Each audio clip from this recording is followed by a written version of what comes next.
Boa noite, irmãos. Hoje, continuação do livro O Filho de Deus, parte 6 de 6, né? Nós vamos estar iniciando a partir desse ponto, mas sempre é bom a gente começar um pouquinho antes. A partir desse ponto aqui, isto é abençoado, as primeiras coisas já passaram. Vamos estar lendo um pouquinho antes, só para a gente ter mais clareza, né? Mas João, em Apocalipse, é mais completo.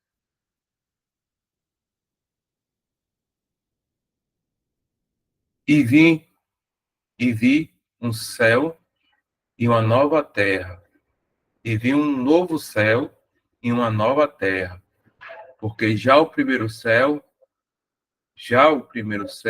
e a primeira terra passaram, e o mar já não existe. E novamente João diz sobre o mesmo novo céu e nova terra. Eis aqui o tabernáculo de Deus com os homens, pois com eles habitará, e eles serão o seu povo. E o mesmo Deus estará com eles e será o seu Deus.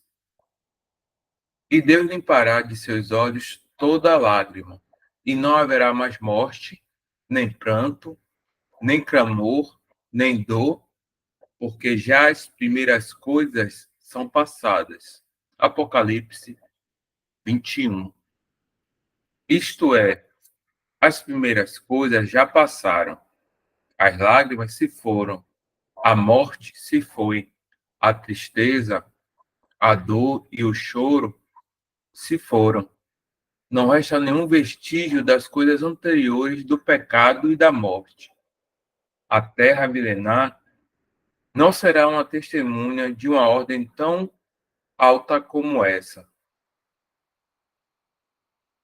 Lembrando os irmãos que estão em comunhão, caso queiram trazer um pensamento, é só interromper. As primeiras coisas já passaram. Não que percamos qualquer coisa que tenha sido dada ou comunicada em seus conselhos de graça e glória, nos serviços do Filho e nas operações do Espírito. Nada será perdido do que colhemos no progresso das dispensações divinas. Isso não poderia acontecer. Mesmo os refrigérios temporais do Espírito, dos quais o trabalho da corrupção interior nos priva por muitas e muitas ocasiões, não estão perdidos por nós. Eles são testemunho daquilo que é eterno em sua própria essência. E da mesma maneira, toda a sabedoria revelada de Deus deve ser desfrutada para sempre em seu brilhante resultado.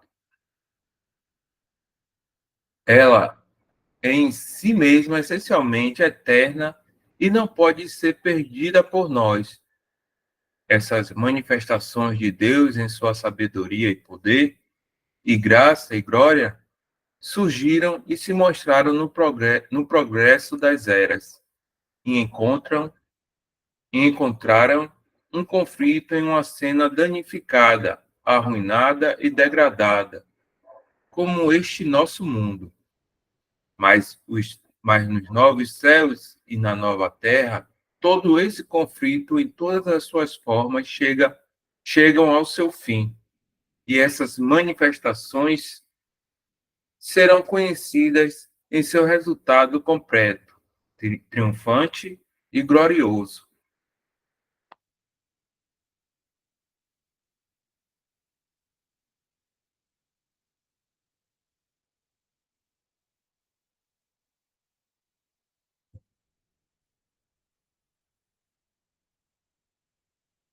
Diante daquele que está sentado no cavalo branco, Os poderes apóstatas do presente século mal, na hora de seu maior orgulho e ousadia, serão feridos, e o Senhor e seus santos assumem o justo governo na terra para a era milenar designada. Diante daquele que se assenta no trono branco, o céu e a terra atuais passam, e não há lugar para aqueles. E aquele que se assenta no trono diz: Eis que faço nova todas as coisas. Certamente, essas são distinções que são cheias de significado também, e tão significativas de avanço e desenvolvimento nos conselhos e caminhos divinos, quanto em qualquer momento anterior.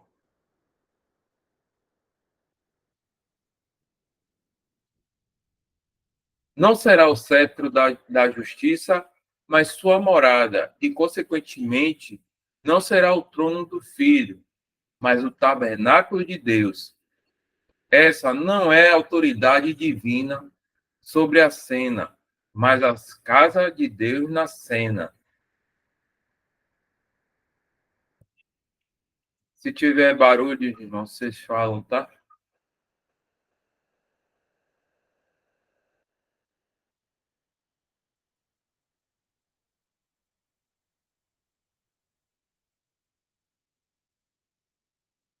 Não será mais tarde, não, perdão, não será mais a terra que em vez foi manchada com o sangue de Cristo e tem sido a sepultura de 1000 gerações, mas a nova terra, não mais os céus que foram vestidos de saco e onde trovões, ventos e dilúvio fizeram a obra do julgamento e deram testemunho da ira justa, mas, mas novos céus.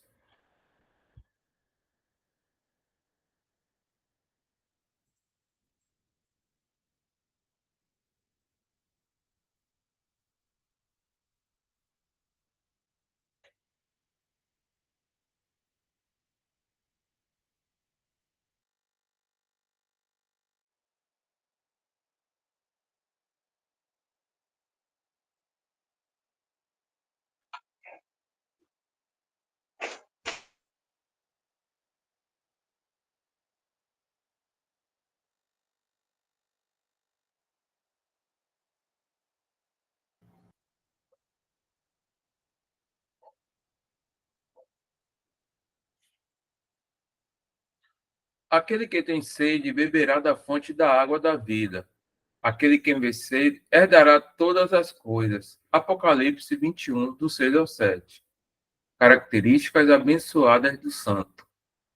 Quão pouco na alma de alguns de nós, mas ainda abençoados, quando podemos apenas ler ou pensar nelas, ansiar pelo Deus vivo e conquistar o curso deste mundo maligno. Eu diria, no entanto, um pouco mais. Não devemos especular onde não podemos ensinar. Não devemos ouvir onde não podemos aprender com ele. Sua palavra escrita é o padrão dos pensamentos de todos os seus santos. Enquanto alguns, por meio do Espírito, têm essa palavra mais amplamente tornada possessão da alma do que outros. Devemos conhecer o padrão comum e também nossa medida pessoal no Espírito. Gostaria, portanto, de fazer uma pausa aqui, adicionando um pensamento que tem sido feliz para mim, que embora não vejamos essas regiões distantes, podemos confiar nelas, ou melhor, confiar nele, sim, que é o Senhor delas. Podemos assegurar o nosso coração em sua presença que elas serão exatamente o que gostaríamos que fossem, exatamente o que, no, o que nossas novas condições pediriam.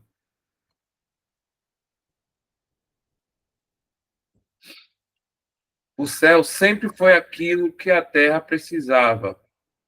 No início, o sol estava lá para governar dia e a lua e as estrelas para governar a noite.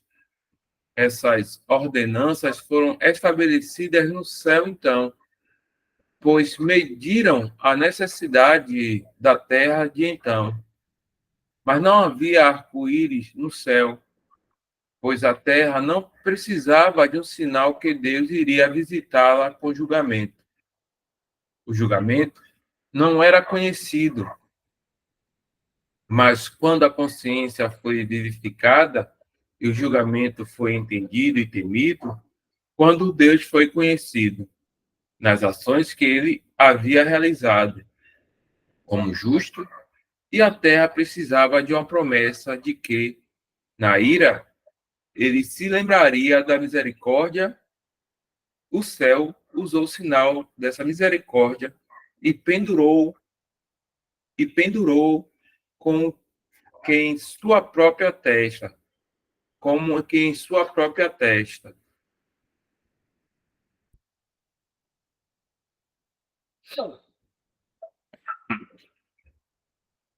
Dessa forma, o céu já se modificou ou se vestiu de novo, de acordo com a necessidade de mudança da terra. E o passado promete o futuro, embora um novo céu e uma nova terra estejam para ser revelados. Sim, devo acrescentar, a terra milenar em seus dias conhecerá a mesma fidelidade do céu a ela, pois a habitação da glória será vista como estando lá então, assim como o santuário da paz é conhecido pela fé como estando lá agora. E a cidade celestial daquela época descerá naquele mesmo caráter que as nações da terra, seus reis, sua glória e sua honra, precisarão e se deleitarão. O Deus do céu e da terra, em ilimitada e incansável bondade, após este caminho antigo, constante e inabalável, será sempre igualmente fiel à bênção de suas criaturas. Toda boa dádiva e todo dom perfeito vem do alto, descendo do Pai das luzes, em quem não há mudança, nem sombra de variação. Tiago 1,17. E o novo céu e a nova terra apenas retomarão a mesma história da bondade variada, mas inesgotável.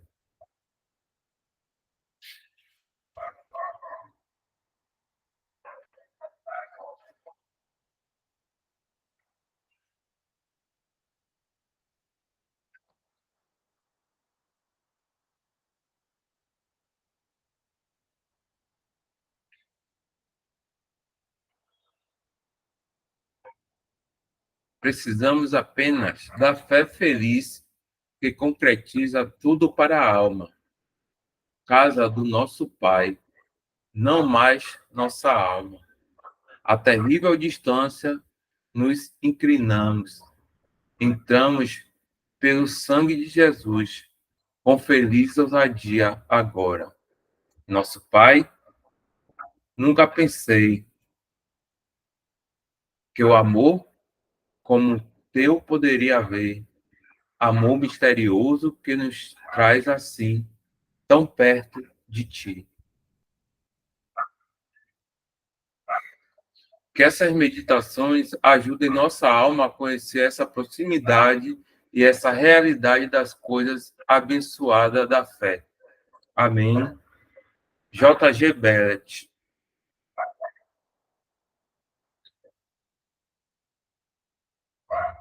Irmãos, vamos aproveitar que ainda temos praticamente 50 minutos ainda, né?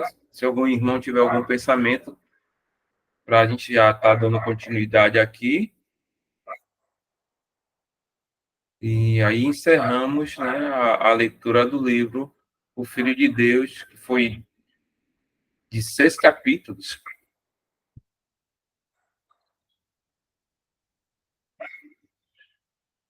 Os irmãos aí têm alguma sugestão, algum pensamento? E de qualquer forma, a gente poderia vai estar pesquisando na Verdade Viva, mas se algum irmão tiver já um livro de pensamento, e também irmãs, né? Um livro que queira estar, que já esteja lendo também, né?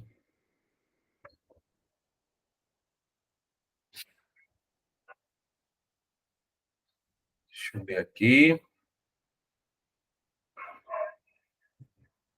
Tem irmão Ilan, irmão Isaac, irmão Tiago, Renato também, que chegou.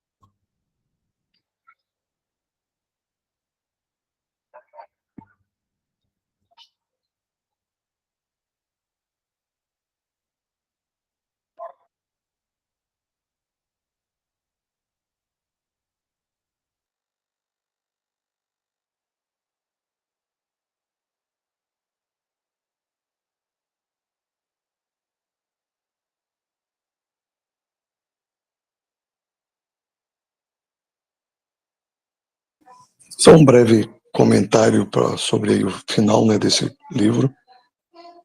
Ele talvez não, com certeza é o assunto mais importante, né, de todos, porque é da pessoa, né, do nosso Senhor e Salvador Jesus Cristo. E sabemos que o sistema, né, religioso, ele tirou, né, o Senhor, tirou a pessoa. E a cristandade hoje, ela fica sempre voltado, né, preso a rituais e a rotinas e ao próprio homem.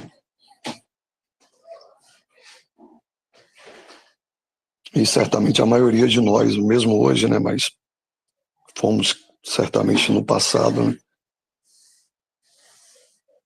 seguimos também nesse mesmo ensino errôneo, né, nesse mesmo ritmo. E em algum momento, né, da nossa vida ainda pode ter algum requício, né, daquilo que aprendemos, e às vezes nem podemos até não perceber, e ainda ficar alguma ocupação da nossa vida ou do nosso culto ainda voltado, né, a nós mesmos ou a outros ou a coisas passageiras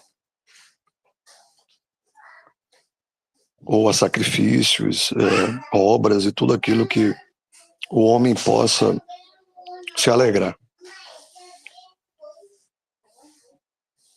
Então acredito que é muito importante para nós, né, sempre estar refletindo, né, sobre isso, fazendo sempre um exercício, né, de pensamento, né, de julgamento próprio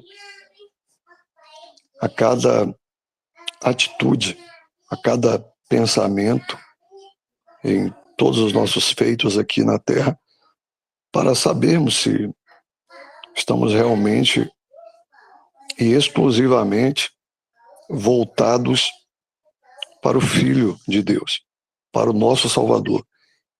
E que o nosso olhar, né, o nosso apreço, né, o nosso amor esteja somente ao nosso Senhor. Vamos lembrar de Pedro, né, todo mundo conhece, né, quando a história, né, quando vai andar, né, sobre o mar, ele resolve olhar para as ondas, né, certamente, e tira os olhos do Senhor, e quando ele afunda, né, e grita, me salva, né, e o Senhor traz ele bem para perto, né, e mostra ele, né. Então, do mesmo modo que acontece com Pedro, pode acontecer com qualquer um de nós, e na nossa vida diária. Isso pode acontecer. Então é interessante a gente sempre pensar sobre, meditar, né? Não deixar esses pensamentos saírem de nós, porque a carne ainda está aqui, né? Por mais que não estejamos mais na carne, mas a carne ainda está em nós. Então é importante a gente não esquecer, né, de muito, né, do que foi lido, né, do que foi falado nesse livro, né, mostrando a pessoa, né, do Senhor Jesus, né, tudo que ele é, tudo que ele vai fazer, né,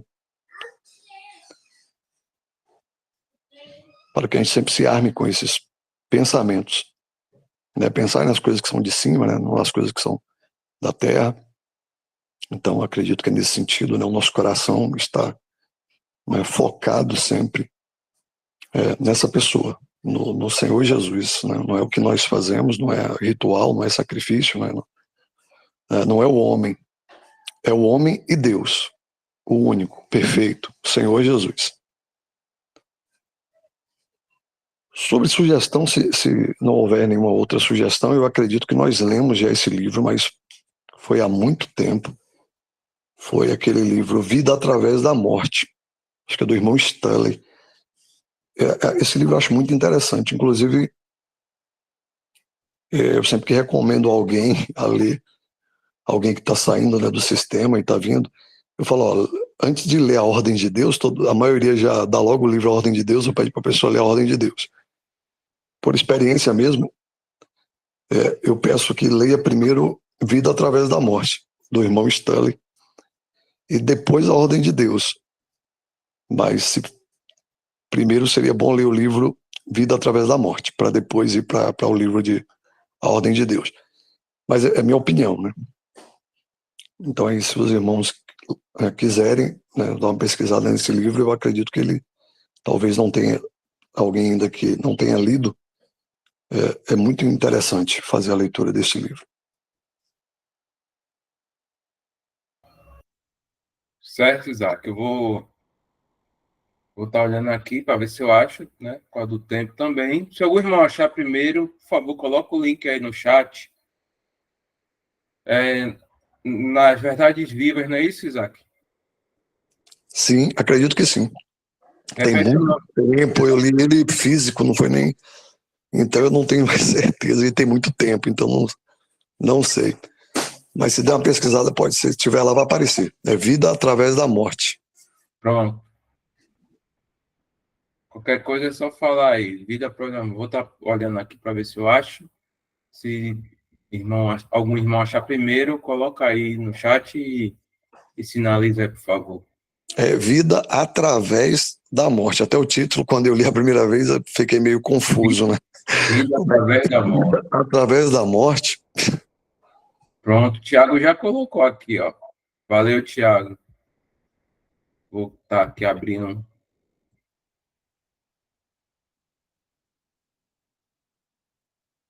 Deixa eu abrir aqui o link.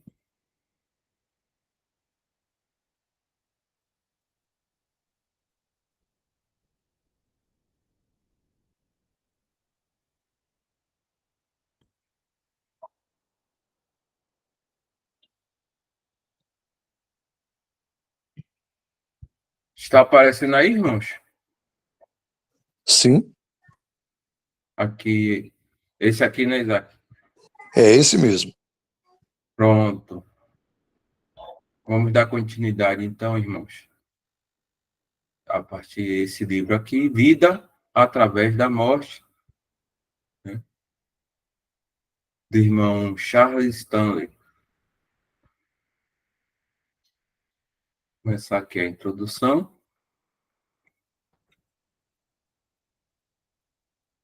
Introdução à Carta Magna da Humanidade.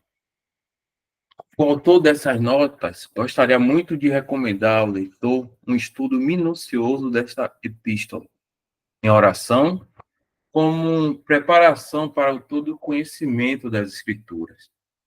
Lembro-me bem do benefício que obtive por haver, durante quase 2 anos, deixado de lado todas as outras leituras e estudado essa epístola junto com mais algumas pessoas. Isto foi há cerca de 40 anos. quando ainda jovem. Não nos surpreendemos com o fato de ela conter um alicerce tão sólido da verdade, quando nos lembramos de que foi escrita a Assembleia situada naquela que era a metrópole do mundo de então. É importante e de real auxílio que, ao ler qualquer um dos preciosos livros ou epístolas das Escrituras Sagradas, se observe o caráter e o plano de cada livro, além de suas ordens e divisões. Assim, fica claro que o objetivo do Espírito Santo nessa epístola foi revelar o relacionamento de Deus com o homem e do homem com Deus, a maneira como Deus poderia ser justo em justificar o homem. É este fundamento de toda a verdade. O leitor atento logo irá perceber as três divisões da epístola. Os capítulos 1 ao 8 revelam Deus, o justificador, o evangelho de Deus aos judeus e gentios sem distinção, a mesma graça igualmente dispensada a cada um. Do capítulo 9 ao 11, é mostrado que Deus não se esqueceu de suas promessas para Israel, mas que, em seu tempo determinado, todas elas se cumprirão para eles como nação. O capítulo 12 e os seguintes contém a parte didática. Há, todavia, uma subdivisão de grande importância nos 8 primeiros capítulos. Até o capítulo 5, versículo 11, é tratada a questão da justificação dos pecados.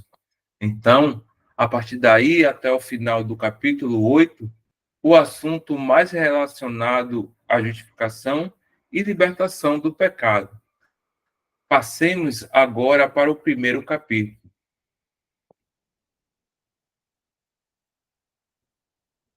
Capítulo 1.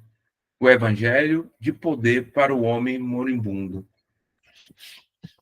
Paulo, servo de Jesus Cristo, Romanos 1:1. Ele não era um servo ligado a qualquer sociedade ou partido, mas um servo de Jesus Cristo. Com poucos podem repetir juntamente com Paulo estas simples palavras. E quão importante é que possam fazê-lo, isto se a intenção for de servir de um modo que agrade a Cristo. Será que você já analisou este aspecto em relação a toda a sua vida e ao seu serviço para Deus?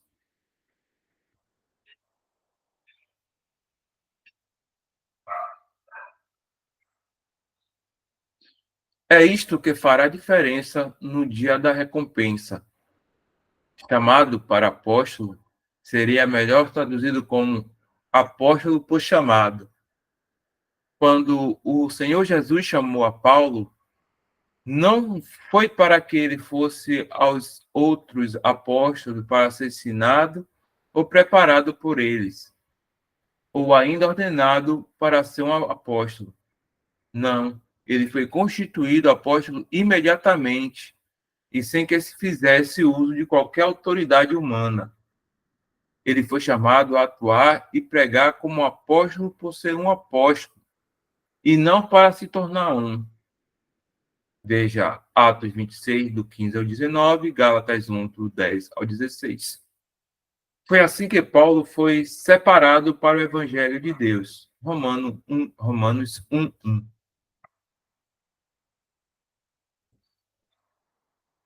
Bem sabia o Espírito que na própria Roma tudo isso seria investido. Sim, este primeiro versículo é de grande significado para nós, se quisermos fazer a vontade de Deus. Lembre-se, Paulo já era apóstolo há algum tempo quando. Vou repetir aqui. Paulo já era apóstolo há algum tempo quando em Atos 13, de 1 a 4, o Espírito o separou e o enviou, com a aprovação dos anciões, em uma viagem especial de serviço.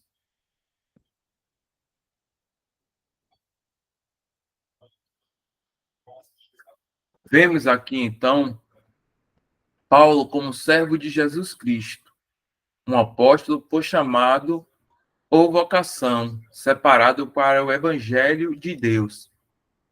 Esta palavra, separado, é bastante separado do mundo, do judaísmo e da lei, para as gloriosas boas novas de Deus. Não é a igreja assunto desta epístola, mas o Evangelho de Deus. A igreja não era o assunto da promessa, mas o Evangelho sim, o qual antes havia prometido pelos seus profetas nas Santas Escrituras. Romanos 1, versículo 2. Sim, as Escrituras, desde Gênesis, contêm abundantes promessas do Evangelho de Deus acerca de seu Filho, Jesus Cristo, nosso Senhor. Romanos 1, 3. Cada promessa tinha em vista a descendência, que é Cristo. É bom que guardemos isto. O Evangelho não é algo acerca de nossos feitos ou sentimentos, mas acerca de seu Filho, Jesus Cristo, que esta bendita pessoa seja sempre o princípio e o fim do Evangelho de Deus que pregamos.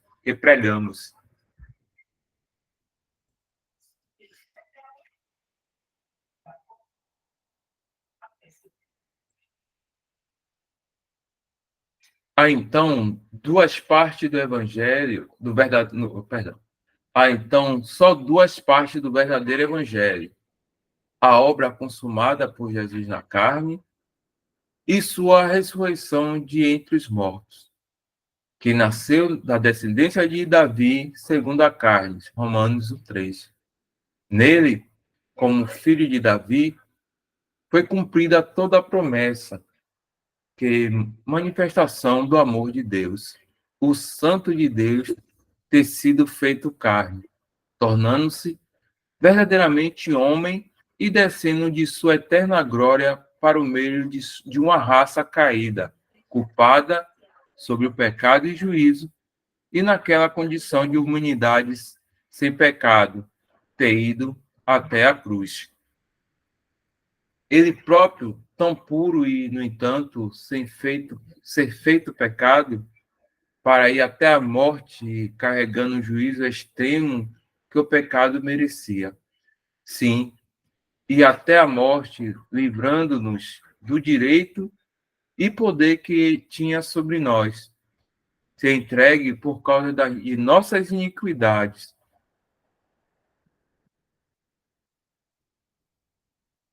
Devemos encontrar nisto o grande tema de nossa epístola, a morte expiatória de Jesus em seu duplo aspecto de propriação e substituição.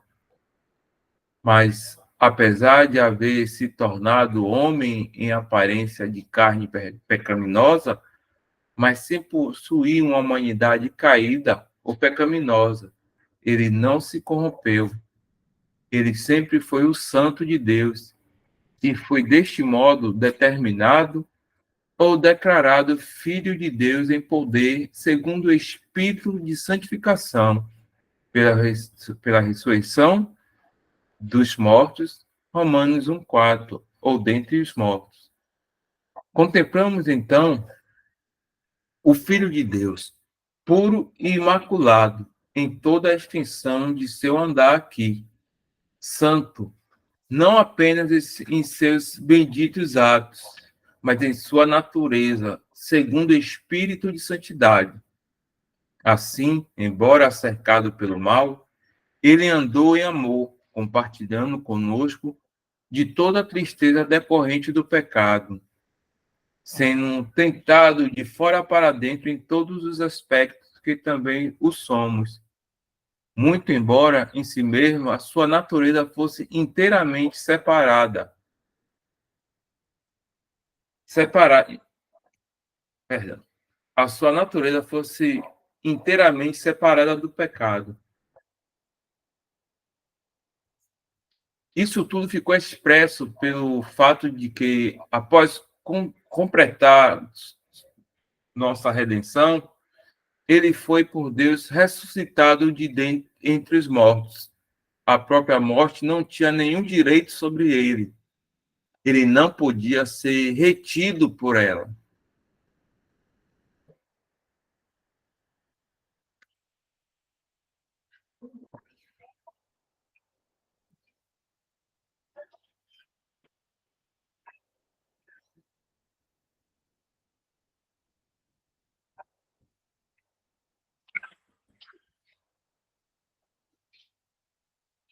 Uma vez que ele era santo, segundo o Espírito de Santidade, era mista que Deus, em justiça, o ressuscitasse de entre os mortos e o recebeste em glória. Ele glorificou a Deus na natureza humana e agora, como homem, está ressuscitado de entre os mortos, segundo o Espírito de Santidade. Está agora no céu como um homem que glorificou a Deus.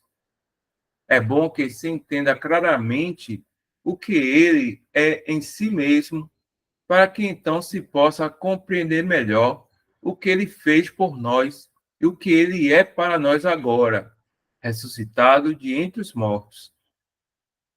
Esperando poder apresentar estas verdades de forma detalhada mais adiante.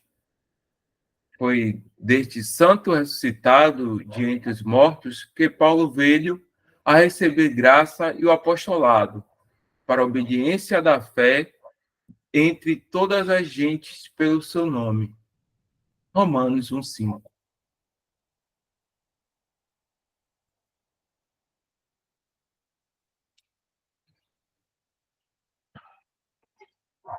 Isto é algo importante de se ressaltar.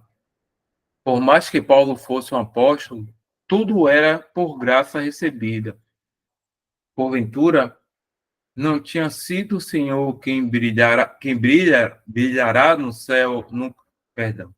Porventura não tinha sido o Senhor quem brilhará no caminho de Paulo em puro e livre favor, justamente quando este se encontrava furioso, excedendo-se em fúria contra Cristo?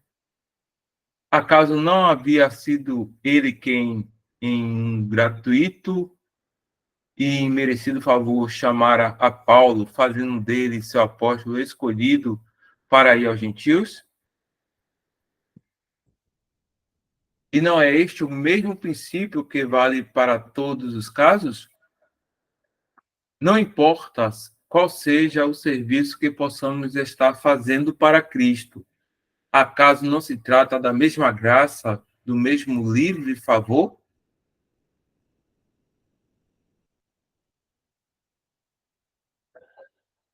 Era assim que o apóstolo via os santos em Roma.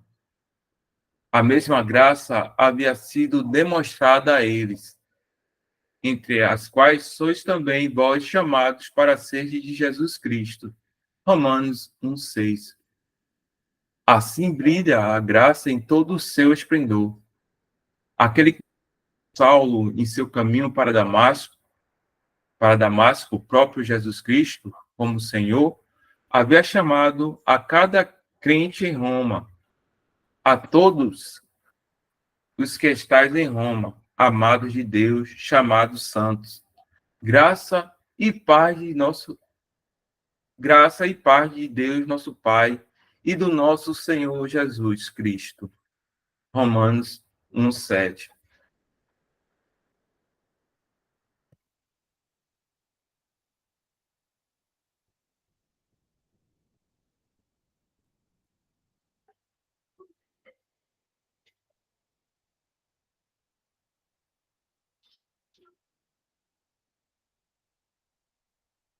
A simples introdução pelos tradutores de duas palavras em algumas versões, chamados para ser de santos, muda completamente o significado desta importante passagem. e tem sido a causa de sérios enganos no que se refere à santidade. O significado aqui é o mesmo da palavra que é usada no primeiro versículo, chamado, para ser. Apóstolo ou um apostolado por chamado, assim como a palavra santo significava santificado, também a expressão significa santificado por chamado, não chamados para procurar alcançar santidade, o que é um engano comum. Mas, da mesma forma como Paulo foi constituído um apóstolo pelo Senhor que o chamou, assim também todos os crentes em Roma foram feitos santos por chamado. Foi essa a base sobre a qual eles foram exortados a caminhar em conformidade com aquilo que já eram, em conformidade com aquilo que já eram. Todo crente é santo por chamado, santificado por chamado. É nascido de Deus, participante da natureza divina, a qual é santa. O cristão é santo pelo novo nascimento. Ele está morto com Cristo, ressuscitado em Cristo. Sim, Cristo que passou através da morte e que é a ressurreição e a vida, é a vida do cristão. Quem tem um filho tem a vida. 1 João 5,12. E se tem a vida do Santo de Deus, esta vida da qual o crente é agora participante, é uma vida tão santa quanto eterna. Todos os crentes têm a vida eterna e, por conseguinte, todos têm uma vida santa. Tentar alcançar por qualquer meios, uma ou outra coisa por merecimento, é não compreender em sua totalidade a nossa vocação e nossos elevados privilégios.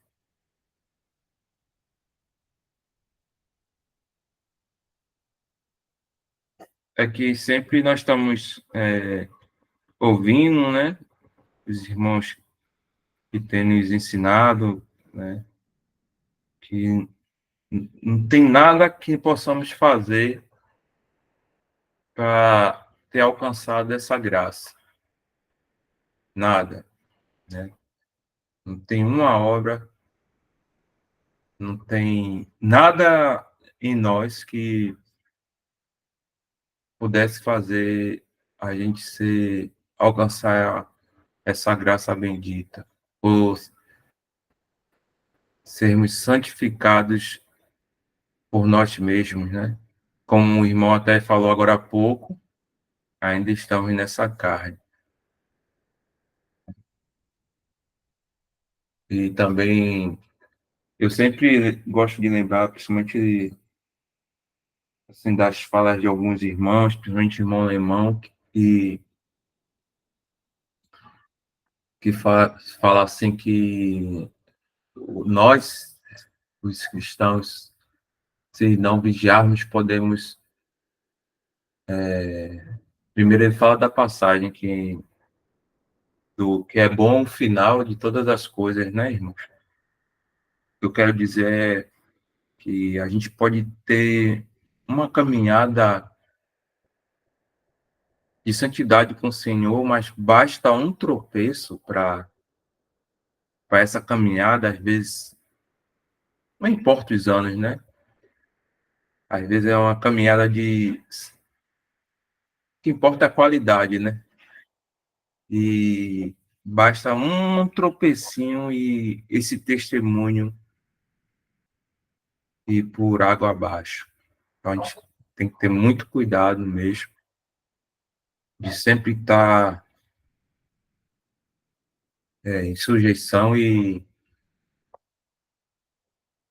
como Paulo foi dado esse ministério a Paulo, né? Em obediência, né? Apesar de a gente ainda estar aprendendo e vai continuar aprendendo enquanto estivermos nesse corpo, que a gente possa tá tomando isso aqui, né, que nós estamos aprendendo, lendo, não só nos dias de sábado, mas praticamente a semana inteira, aí eu creio cada irmão aqui na sua devoção individual, né,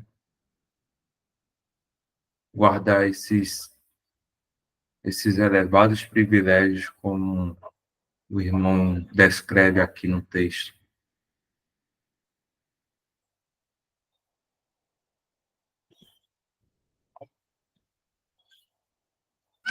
E também, irmãos, um complemento, essa verdade é muito importante, né, e libertadora, poderosa para a nossa vida aqui, porque também aprendemos, né, ao contrário, né, como o escritor mostra, né, tem algumas traduções que fala que é para você ser santo, né? Então é chamado para ser santo, fala que Paulo foi chamado para ser apóstolo, então o escritor mostra bem claro que essas versões estão erradas, né? Ele foi apóstolo por chamado, ou seja, já estava escrito, já estava tudo certo, ele já estava nessa posição, só não sabia ainda. E o Senhor aparece para ele e tudo acontece. A mesma coisa aconteceu com cada santo lá em Roma. Então já eram santos também, né? São santos por chamado, porque quem é que santifica é o próprio que está chamando, é o Senhor. Então é muito importante entender isso, porque o crente vai que aprendeu errado vai ficar tendo uma vida inconstante, porque ele vai ficar o tempo todo procurando se santificar. Isso é impossível. É uma pessoa que está aqui nesse mundo, que está aqui, que a carne ainda está nele, né? É impossível ele, com seus esforços, com a sua dedicação, com a sua inteligência, com os seus feitos, ele se tornar santo. Toda vez que ele tenta fazer isso, irmãos, ele se suja mais. Só vai piorando a situação dele toda vez que ele tenta fazer isso. Porque é impossível. Eu costumo lembrar de um exemplo, de algo que fique mais fácil de entender, tipo um mecânico, ele com a mão toda suja de graxa, né, porque está ali, né, trabalha com isso, né, com óleo, com graxa e tal, e um passarinho passa, ele está ali debaixo de um fio, e o passarinho, né, defeca ali sobre a testa ou a cabeça dele, e ele com toda boa intenção, né, de ficar limpo, ele vai lá e, com a mão, né, e tenta se limpar. Nós já sabemos que só vai piorar a situação dele, porque vai misturar tudo ali e vai ficar muito pior. Então é justamente isso que a religião ensina aí fora, e que infelizmente o cristão, por falta de entendimento, fica o tempo todo tentando limpar dessa sujeira, e como a mão dele também está suja, ele só piora e vai ficando cada vez mais sujo, e o seu caminhar cada vez mais reprovável, aos olhos do Senhor, e chega um momento que até mesmo aos olhos dos homens, porque fica claro que ele está vivendo de hipocrisia, né, e ainda cai naquele outro erro de começar a apontar para outros irmãos e tentar medir a santidade, né, dele. Será eu tô mais santo do que aquele, porque aquele ali faz isso que eu não faço. Aquele faz aquilo outro que eu também não faço. Aquele não vai à igreja, eu vou. Aquele não ora não sei quantas horas, eu oro. Aquele não jejua, eu jejuo. Aquele só leu a Bíblia uma vez, eu já li 1.000.000.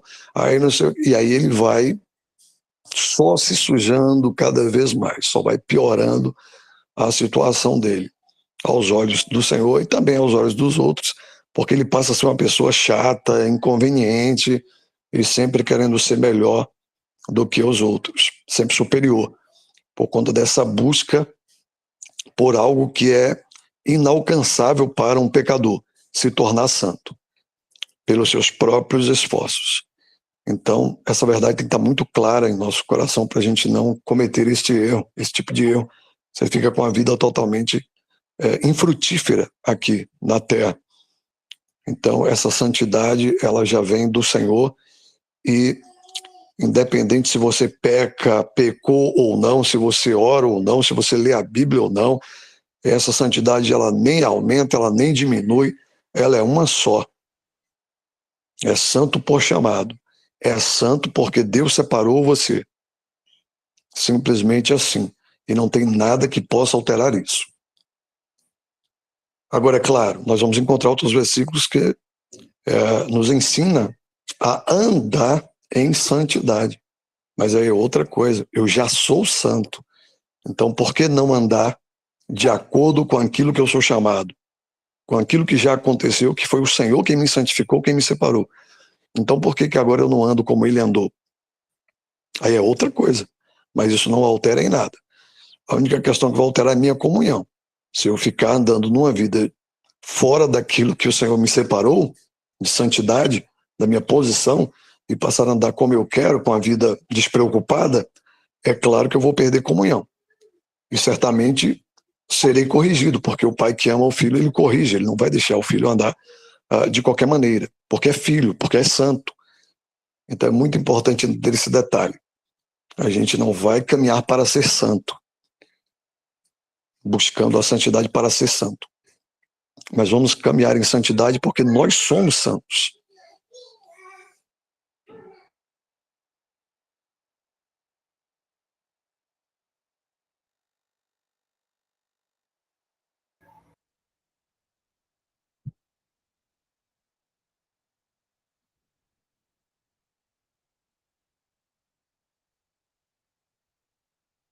Dar continuidade aqui.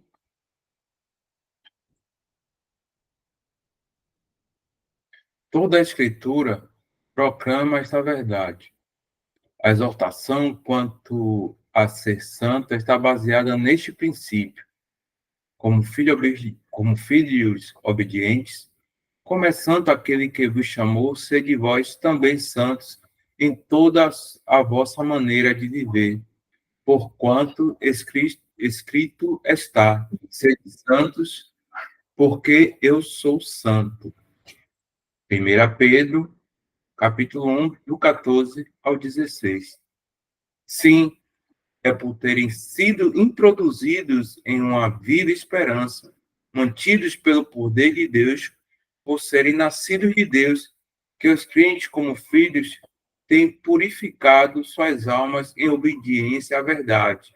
Em suma, já que eles eram santos por chamado e por natureza, e possuíram o Espírito Santo, e possuíam o Espírito Santo, deviam procurar ser santos em suas vidas e em seu proceder. Em parte, esse parágrafo responde aí o que o irmão Isaac falou, acabou de falar, né? E também nos revela a nossa responsabilidade.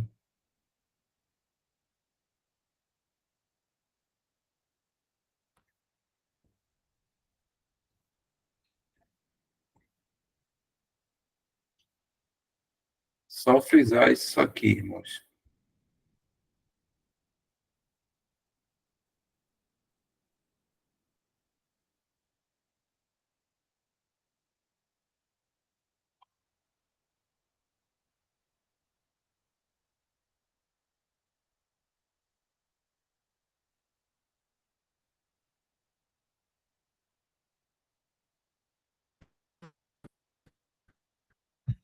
Essa parte aqui, ó, irmãos. Vou estar até lendo de novo. Sim, é por terem sido introduzidos em uma viva esperança, mantidos pelo poder de Deus por serem nascidos de Deus, que os crentes, como filhos, têm purificado suas almas em obediência à verdade. Em suma, já que eles eram santos por chamado, como Isaac frisou, e por natureza, e possuíam o Espírito Santo, que é o poder de Deus que habita no crente, que nos revela que o, o pecado ou não, né? A não conformidade com o pecado, né? E ele continua, deviam procurar ser santos em suas vidas e em seu proceder. Eu penso que esse isso aqui e possuem, né? Na verdade, todo cristão verdadeiro ele possui o Espírito Santo. E o que, ao contrário do que a gente já está lendo aqui, irmãos, e Isaac estava até falando, você me corrige também, tá, Isaac? Ao contrário disso, é que o cristão ele pode ter uma vida perdida e a alma salva, né?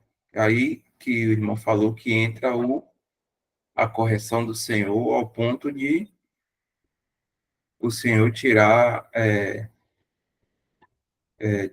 esse irmão da terra, né? Recolher, né?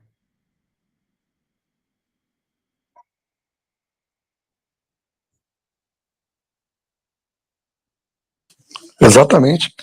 E um ponto também fácil para a gente entender é a mesma coisa de que você, por exemplo, vista a camisa de um time, vamos imaginar um time de futebol, você veste a camisa daquele time, mas você não joga, você nunca comparece ao campo para jogar. Mas você é um jogador daquele time, foi comprado, o técnico, sei lá, o dono do time te comprou, te deu todo o uniforme, você veste o uniforme, inclusive, mas você nunca se apresenta em campo para jogar.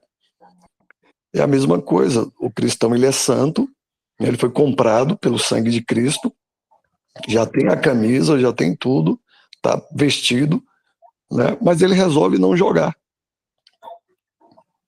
entendeu? Ele é santo, mas ele resolve não aparecer, né? Não quer tomar essa posição na qual o Senhor já o colocou, porque aí agora vem a nossa, como você falou, nossa responsabilidade.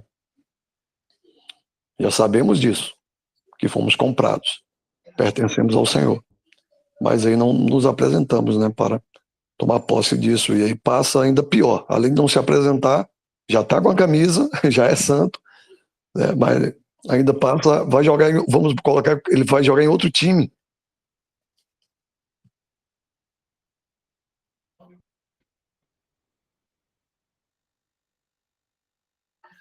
Nossa perspectiva e nossos olhos têm que estar sempre no Senhor Jesus.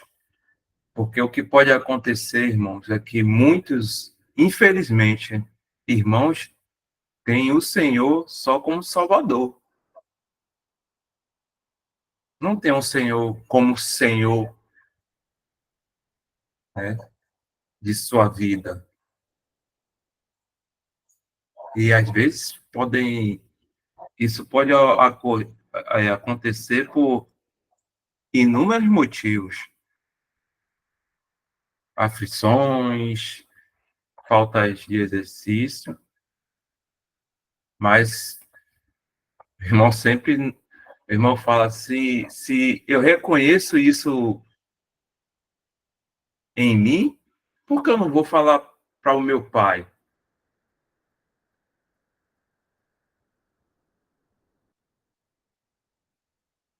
Se eu reconheço que eu posso chamar de fraqueza, ou como tem várias passagens, né? Homem de pouca fé. Por que eu não posso chegar e falar para o meu pai em secreto?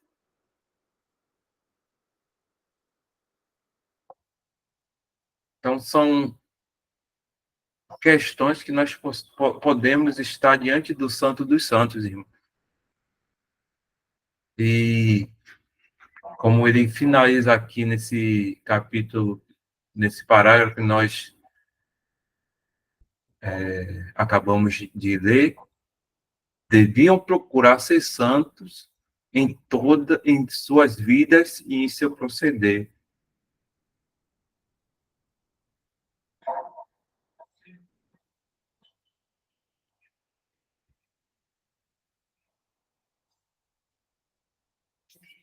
João revela a santidade da nova natureza como nascida de Deus.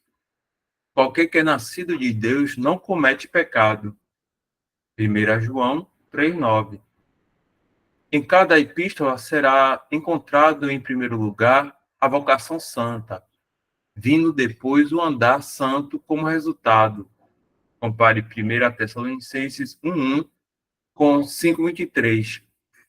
É importante notar o lugar que a palavra ocupa, aplicada pelo Espírito Santo, tanto no novo nascimento como na santidade prática. Segundo a sua vontade, ele nos gerou pela palavra da verdade. Tiago 1,18. Santifica-os na verdade. A tua palavra é a verdade. João 17:17. Quão triste é vermos tudo isso colocado de lado em nossos dias.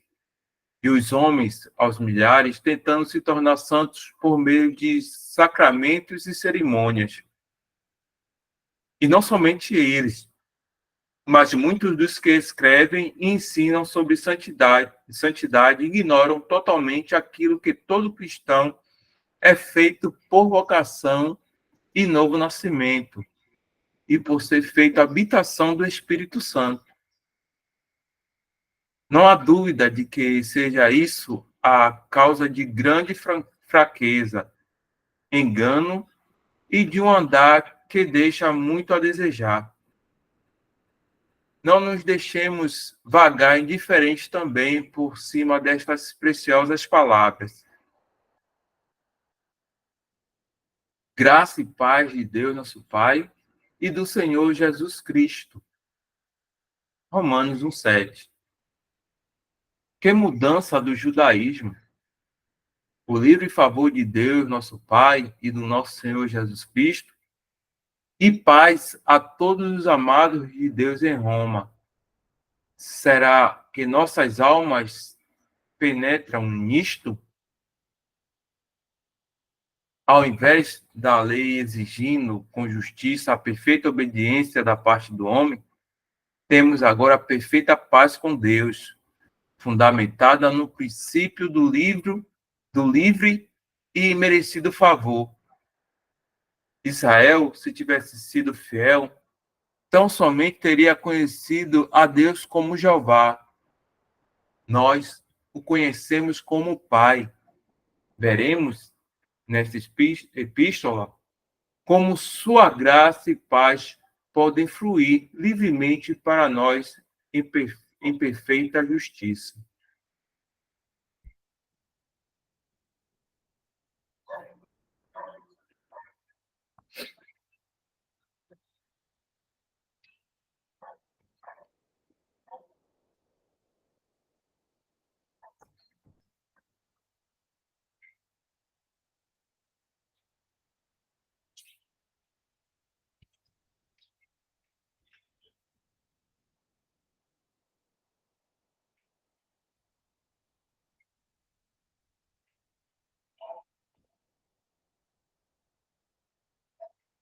Só vou ver como é que estamos aqui.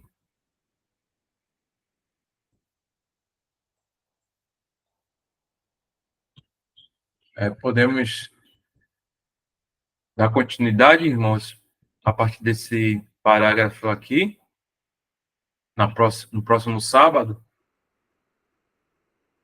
Tudo bem aí, irmãos?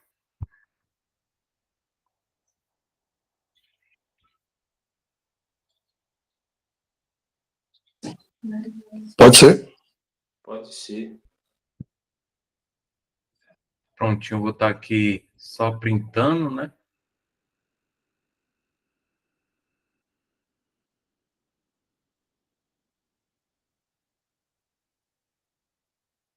Botando aqui a tela do Meet.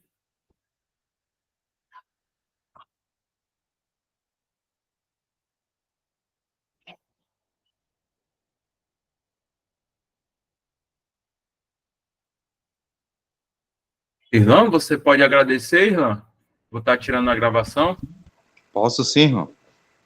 Eu vou estar tirando a gravação, tá?